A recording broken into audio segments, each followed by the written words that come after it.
super hot in Germany for week 9 of the LEC. Summer Split is the last day of the regular season, and every game counts as we get ready to decide the race for playoffs and the battle for Athens.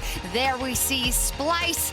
They are taking their place in the studio for the first game of the day, still have their eyes set on that number 2 spot. Hello everyone, I'm Sjokz here with Ender and Vedius. We have finally arrived to, the last day of the regular season in summer. It absolutely flew by, and we are still none the wiser of where those last 2 playoff spots will go. Yeah, we've got 4 teams right now trying to solidify themselves in 5 and 6. We've got a battle at the top of the standings too. We have so many interesting games today. Yeah, I always love the end of the season. So much drama, so much tension, so many things can happen. Every single game counts. So we have to toss. Very dramatic indeed. Yeah, you're right. To get you updated on everything you need to know before our last day, here is Quickshot with his playoffs checkup. Thank you very much, Sjokz. That's right. 5 games left, 2 playoff spots on the line, and 1 guaranteed ticket to Athens. What a day for each team left to play. Now, to start the checkup, let's quickly remind everybody of who is already locked. As you can see on the standings, G2, Fnatic, Splice, and Sjokz are already in the postseason. Sjokz are also locked into 4th place, and therefore will avoid Fnatic or Splice in the first round. The team that places 3rd gets to pick their opponents from 5th or 6th. We still don't know who's going to secure the 5th and 6th spot, and I want to take you through the different variables for how each team can do it. If Vitality win against Sjokz, they will secure a playoff spot, and they will also eliminate SK Gaming. With a win for Rogue over Fnatic, they will be locked into the playoffs. Now, things get a little bit more complex if you're a fan of SK. They can only make playoffs by winning today, as well as Vitality losing, and then they will face off against one another in a best-of-1 tiebreaker. For Origin, in a similar scenario, winning no longer guarantees playoffs. They need either Rogue or Vitality to lose. So OG win, then Rogue, Vitality lose, OG are in the postseason. So that about sums it up. We'll have to keep track on the games as they play out. But as I mentioned, the guaranteed spot in Athens, it is a bye in the playoffs round 1. It's a guaranteed appearance in the roadshow. And let's figure out how Fnatic and Splice can do that. For Fnatic to secure 2nd, 2 conditions can make it happen. Either a win for Fnatic at the end of the day, or a loss for Splice at the beginning of our day. And for Splice, it's a little more complicated. The only way for them to get to Athens guaranteed is through a tiebreaker game against Fnatic. And the way that will happen, Splice wins, Fnatic loses, we have another tiebreaker match. Every single game has standings implications here, but the 3 most important ones are Origin versus SK, Sjokz versus Vitality, and Fnatic versus Rogue. If this is a little confusing for you, don't worry, you can follow along with us using the foldy sheet over at eu.lolesports.com/foldy sheet. Better late than never. Should we have any tiebreaker games, they will be played out at the end of the day, and the maximum number is 2. Sjokz, I hope that was clear enough for you and the analysts. Thank you. It absolutely was. Of course, it is a lot of information, but we can refer back to your segment. We can just rewind if we want to freshen up. Or just use the paper. Rules and use the foldy sheet. There's a lot. Don't have to be smart. We can do both. But yeah, that was very good. I don't know what we're looking at this point in time. We got Fnatic versus Splice. Yeah, there we go. Fnatic versus Splice. Super action-packed match, and I know Quickshot was just talking about that battle for the top 2, and this one was very important. Splice versus Fnatic. Super hotly contested game, and in the end, Fnatic came out on top. Yeah, it was just super good League of Legends all around. Really interesting to see both these teams go for more of a team fight style approach, focusing on the late game. And it came down to these super clutch moments where individual players from both teams stepped up in these 5v5s that ultimately resulted in Fnatic getting the win. Every single team fight was incredibly close. This is one of those fights that almost went in favor of Splice if it weren't for, again, some of those individual playmakers that we saw. Nemesis even TPing into 3 members, going full alpha mode there, and it was very impressive to see that kind of confidence in his play. But at the same time, we also got to see Reckless with his great 1v1 against Kobe as well at the end of this. And overall, it was a very enjoyable game to watch. And what made me very happy was that it was high-quality League of Legends too. They They were making effective cross-map plays. They were utilizing their pressure well. They were playing around where they had strengths in the early game. And in the team fights, they both, it was very tense because both teams were looking for that optimal team fight in order to win the game. At the end of it, as we said, it came down to some individual members standing up and showcasing why they are some of the best that we have here in Europe. And one of them really playing well yesterday was Reckless. He's been dilly-dallying around on the Garen and on the Karma, but when it comes to the postseason, when he has it in his sights and the playoff buff is arriving, he just picks the Kai'Sa and did a lot in that game, I think, to help Fnatic get to win together with Nemesis, Bwipo, and the rest of the team. Reckless was absolutely huge, and my favorite thing from watching his play in this game is that he was willing to take chances, whether it was running straight at a Corki and assassinating Humanoid before a fight even began, or going for these end-of-fight 1v1s against players like Kobbe. He was willing to go in those clutch moments and absolutely pulled through. What we took away from it is that it was very close, and the 2 games these teams played against each other were also action-packed this split. That makes me very excited for a possible best-of-5 in the playoffs between Splyce and Fnatic. Who would edge out in a best-of-5 scenario? I think it would be really close. I could see a world in which this went to 5 games, but I'd still give the advantage to Fnatic. I feel like that the skill ceiling on the individual players seems to be kicking into gear, and it's just that bit higher than the likes of Splyce. We got to hear from Kadram yesterday, that bit of international experience that Fnatic do have over their many years of tenure. Clutch factor. Yeah, has really paid off, I think, for Fnatic, and it's why I would give them that small edge towards the end. Ender? Yeah, I mean, the experience you have to give to Fnatic, but I think if Splyce can clean up a few mistakes and if Humanoid has a better game, this is a series that Splyce could win in the postseason. Yeah, we will see. Maybe we'll see it more at once. Who knows? We'll see if they go up against each other in a best-of-5 in the playoffs. But besides that action between Splyce and Fnatic, there were a lot of upset and massive wins from the bottom teams. So Ender, walk us through them. Yeah, let's go ahead and start with Misfits here, who may be out of the race for playoffs, but there's still life in this sinking ship. Yesterday against Vitality, Kirei got the party going with a bot lane dive before the last original Misfits, Han Sama, took over in the late game teamfights. Vitality had no idea what had hit them, as what was supposed to be a victory march into playoffs turned into a massacre. Vitality's loss gave SK new life in the race for playoffs, and Crownshot and crew seized the opportunity, taking an early lead through some bot lane outplays. The game was very one-sided, as the UK underdogs proved to be no match against the stampeding SK, who after the arrival of Genax looked like a brand new team. To get into top 6, they need to beat Origin and hope Schalke gives them a saving hand later in the day. Now, another team looking to complete a miracle run is Rogue, who have gone from last place in spring to playoffs contenders. Yesterday, it was do or die for them against Origin, but the young lineup stepped up under pressure, especially rookie of the split candidate, Larson.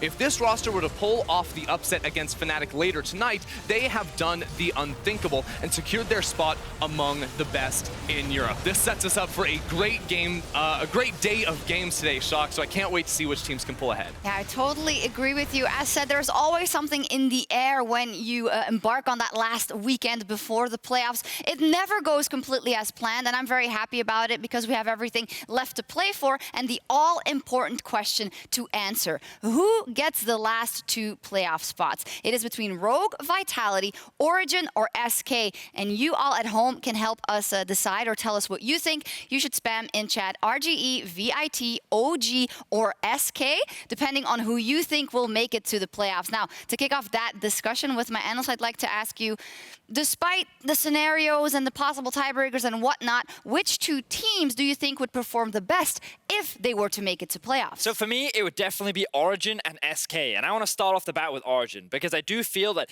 even though expectations for them are very low, I have a lot more faith in them in terms of the best of 5, which may be difficult to say, because I sit there and I'm like, they got 6-0'd by G2 in the last playoffs, but they did find a very convincing 3-1 win against Fnatic, and that's the series that I want fans at home to remember. I think this team actually does understand where a lot of their problems come from. Having spoken to them, having heard a lot of how their practice goes, it feels like that they have a lot of what they need to succeed. Sometimes when they get into game, they just don't remember it. Devil's advocate, Vedius, an OG that went into those spring playoffs was a different OG than this OG. They were playing to a much lower level, and at the same in the same vein, the Fnatic we saw then was also much weaker, right? So do you think those parameters change? Well, the thing is, it's a question of who do I think will perform best out of the these four that we yeah, have. Absolutely. And out of the four, I don't have a huge amount of faith in Vitality. And to be honest, I'm not that bought into Rogue in best-of-5 situations. Whereas I do think the experience and adaptation that Origin can make in a best-of-5 is something that I would give them more credit for. So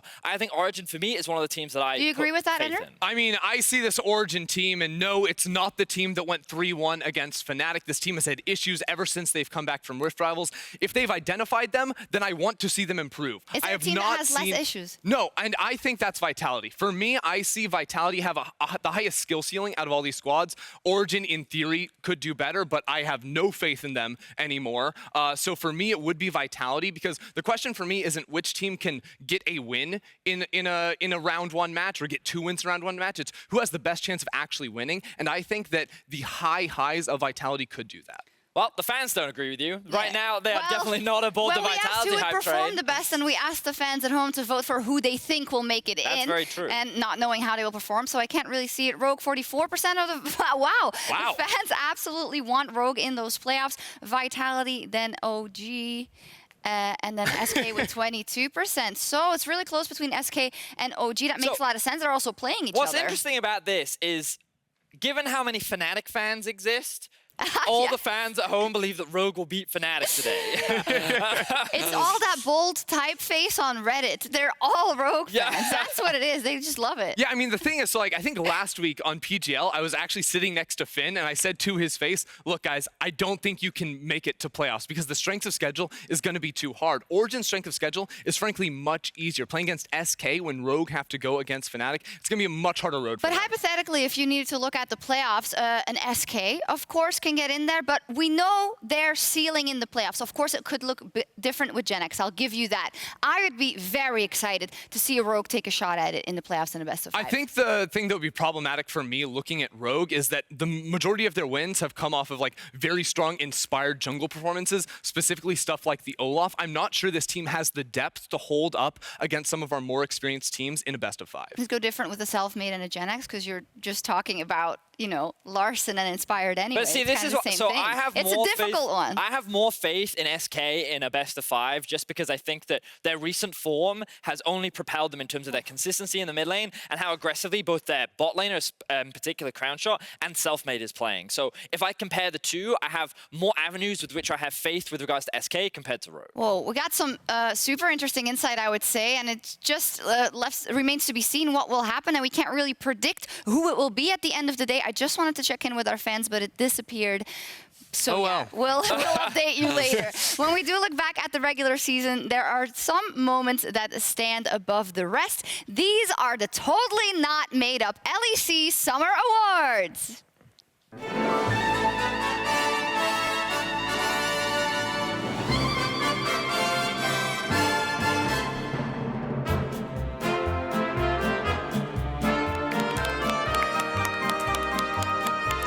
It's my favorite time of the year. We've all dolled up in our best outfits. Walked down the red carpet, you know. We did it, took a lot of pictures. Yeah, it was cool. But anyway, very important, we need to crown some big achievements in these Totally Not Made Up Awards. And first up, it is about the most important of them all, the best Garen. Ooh. And the nominees are Wonder and Reckless.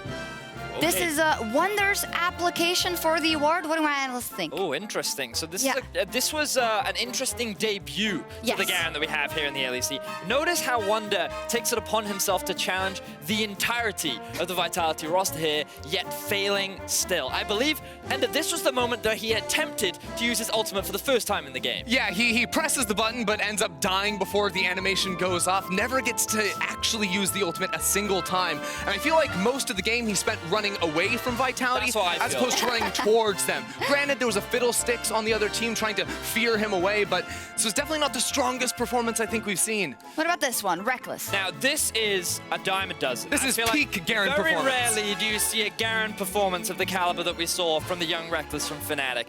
Notice how he never strayed from the fight. always on the front line, challenging whatever opposition stood in front of him, and he worked in tandem beautifully with his support. Now, many people will say that it was Hylissang doing all the work, playing the cat, but no. I do have to say that positioning the cat is very, very important, especially... And I believe he used his ultimate in this game. He did use his ultimate. I can confirm that at least more than one time. Yes. Yeah.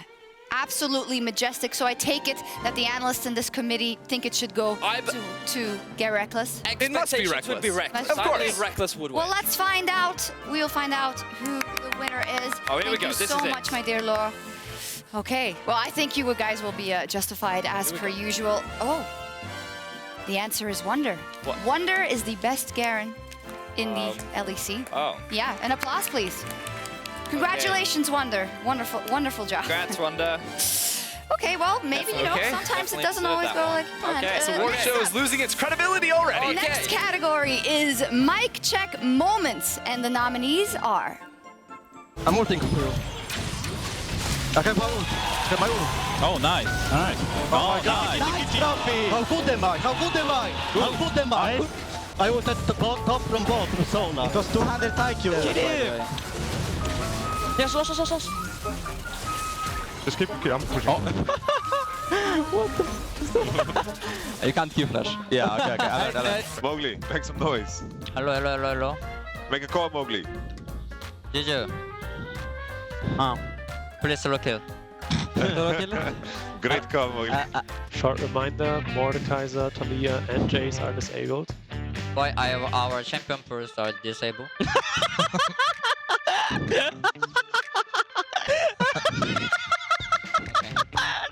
I can hit you. Okay, nice. Oh, high gold. Guys. I'm just tanking if someone still keep going. Yep. Yeah, I guess Oh my god. Get the Ember. Stop dabbing and push that. Oh my god. Actually, I hate you so much. I hate you so much. I hate you so much. Like, we are having so much fun and I'm stuck here playing Sejuani for a living. The dabs. Thanks for your time, Kench Grabs. Really They don't call me caps anymore, they call me dabs. Okay, the nominees are Vander, Mickey, Mowgli, and Jankos. So there we go. Now, what I noticed was how Mowgli was confident in his delivery of those calls.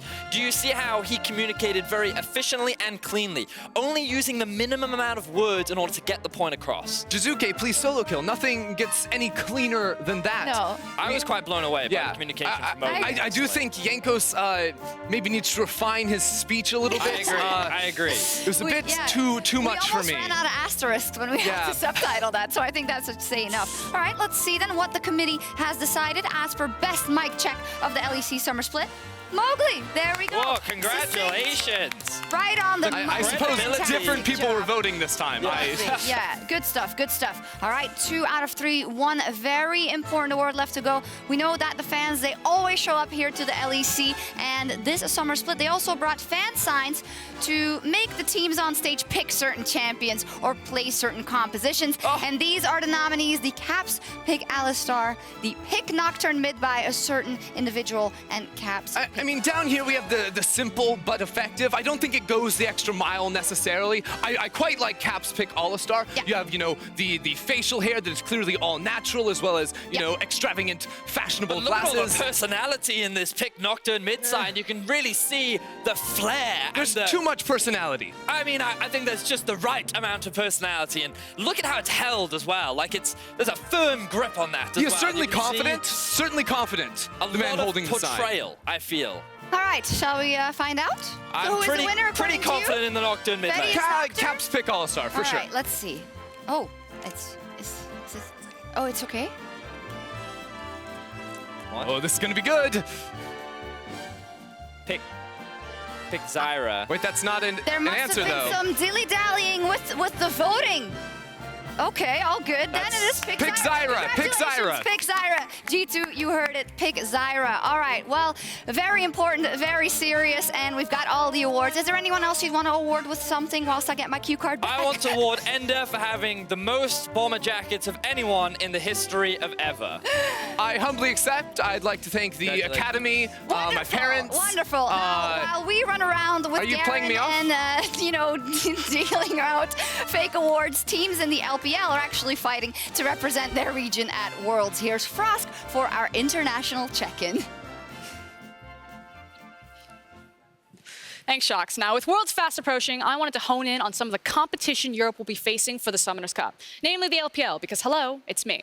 Now, we all know about Rookie and Uzi and the yada, yada, yada. I wanted to take a deeper dive on the lesser-known threats of the biggest region in the world sets for playoffs, Inter FPX, or its lesser cool moniker, Fun Plus Phoenix. Like Invictus Gaming last year, FPX on a crash course for world domination, looking to secure both first and spring and summer regular split and set records with an 87% win rate. They win 87% of their games, and they play best of 3. In 31 games, FPX have only dropped 4, and the only series lost is to the former world champions. To put that in perspective, they win more than G2, and they play twice as many games. So why are FPX so dominant? The core of this team is a mid laner named Doinby, a Korean streamer turned LPL pro. Doinby is famous for his bizarre tank builds and unique champion pool, probably most recognized for his trend-setting Iceborne Gauntlet Victor and his Kled mid.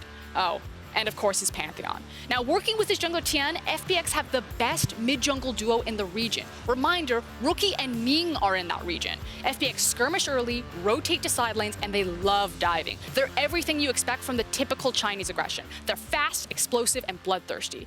Now, the only issue is that every time Doinby gets close to an international stage, his team collapses. So why should Europe be afraid? He never even makes Worlds, right? Because if he does, he can mess us up. And the 3 instances Doinby has gotten a toe on the international stage, he was the X factor. He took down Fnatic back at IEM. He slayed Kingzone in 2018, and he ran through Griffin just this year. He's known as Super Carry Doinby for a reason.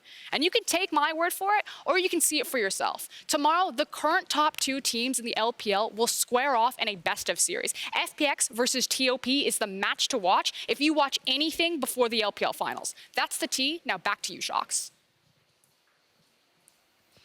Thank you very much. The tea is hot, and I am starting to be a bit concerned for groups of death and European teams getting put in the FPX teams group. Acquiring Korean mid laners that then obliterate our mid laners. Okay, calm down. Calm down. They have 0 experience experience playing against Soraka top lane, so I don't see this as a problem. That is true. Okay, but the time will tell. Let's take a look at the schedule and see what our games will tell us. As said, still 2 spots up for those playoffs, and as Quickshot said earlier, the first thing that'll be of uttermost importance for the last 2 spots is Origin versus SK Gaming, and then it's all left to be decided. What is the craziest upset we're going to see today?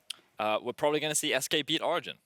See, I'm sort of. See, I'm thinking XL beat G2. Like G2 come in, they pick some troll stuff, and then all of a sudden Fnatic get first place, and it was like, okay. Yeah, super interesting. Let's see if the predictions reflect that as well, as everyone's picked the same, or what is going on. The fans have Fnatic and G2, Fatesville, Schalke, and SK, and then Vedius, Ender, and Sjokz all voted for Origin. That I've managed to get 2 points ahead of StatSpots right now, and that's a big deal for me because that is the main competition. But what surprises me is that a lot of people haven't predicted many upsets today. Yeah. A lot of people are expecting things to go cookie cutter, and that never happens. So I expected cookie cutter yesterday. I went 0-5, and then I just ran it right back. It's so hard. Yeah, I could win the regular season. No, I couldn't. I could tie with Medic. We only have 1 difference, so I voted for OG. So OG, if you do anything, I know it's important for the playoffs and all that, but just give me that point in the predictions. So with that, let's dive into our first game of the day, and Misfits is on the docket. And when Misfits walk off stage today, they close the chapter on what has been the worst year ever for this organization. For more, here's Quickshot. Thank you very much, Sjokz. That's right. The Misfits 2019 story is coming to an end, and what a roller coaster it has been. At the beginning of the year, the announced team was branded as a super team by casters and players alike. And boy, oh boy, did it live up to the title and expectation of failure associated with being called a super team. This Misfits squad brought in Soaz, Febiven, and Gorilla. They joined Maxlaw and Hans Sama, and the expectation was that once this team had found some synergy, it would be able to unlock the collective experience and then push this team forwards towards strong placements. It never happened. The team simply wasn't able to find success, and they could only actually find wins playing through Hans Sama. It was unreliable at best, and it showed a lack of diversity in their play style. The spring split ended with sadness. Misfits just racked up loss after loss, and former star players like Soaz and Febiven failed to make a dent in the LEC. Now, while these guys were losing on our stage, the Misfits ERL team, was finding success over at EU Masters. They were able to bring a few elements of this LFL squad into the LEC team, and the hope was that it was going to revitalize them. It started with Kirei on his Kindred, debuting against XL, then later included Leader. Now, while Leader was unable to have the same impact on our stage that he did over at the EU Masters, what Misfits eventually decided to do was a bold and brave call. Bench the LEC super team, replace them with the EU Masters crew. And honestly, I was super happy. This was a proper team. This was a team that had shown growth, had shown development, and ability to work together. And they could actually win things. Now, as far as I'm concerned, it was the best version of Misfits all year long. They started off picking up a surprise win against Fnatic, and then a couple of scrappy victories here and there, which actually included a win against Vitality yesterday. The only remaining member for the Misfits squad is Hans Sama, and I'm interested to see what Misfits will do going into the 2020 season. Will they stick with the rookies, develop them, give them a chance to grow, or will they add some additional experienced players, hopefully in a more strategic and synergistic manner? It's been a disappointing year for Misfits, but they can continue to play spoiler for teams in the playoff race today, especially as Splice have their eyes set on Athens. Thank you very much, Trevor. It will, of course, be the last time that we see Misfits on the LEC stage, as they are not in the postseason. And I like the end there. You know, it is now up to Misfits to make the right decisions and do what they see is best with this team. And hopefully, we'll see good things from them in the future. In this game, though, they are up versus Splice, and that is a tall order. A Splice that is still trying to get that second place. Yesterday, lost to Fnatic, but nonetheless put up a great performance and hopefully shouldn't stumble over this Misfits. Yeah, this was a fantastic game yesterday for Splice, coming in very strong against Fnatic. We already touched on it briefly, but the strong team fighting from this squad, specifically led by Kabe, was just a breath of fresh air to see two teams really duke it out in the big 5v5s. It felt like it was a battle of experience, right? And the experienced members did step up. We got to see some great performances from both Kabe and Xerxes, and I felt like that the game was literally on a knife's edge. A single flash, a single different play could have resulted in a big Splice win,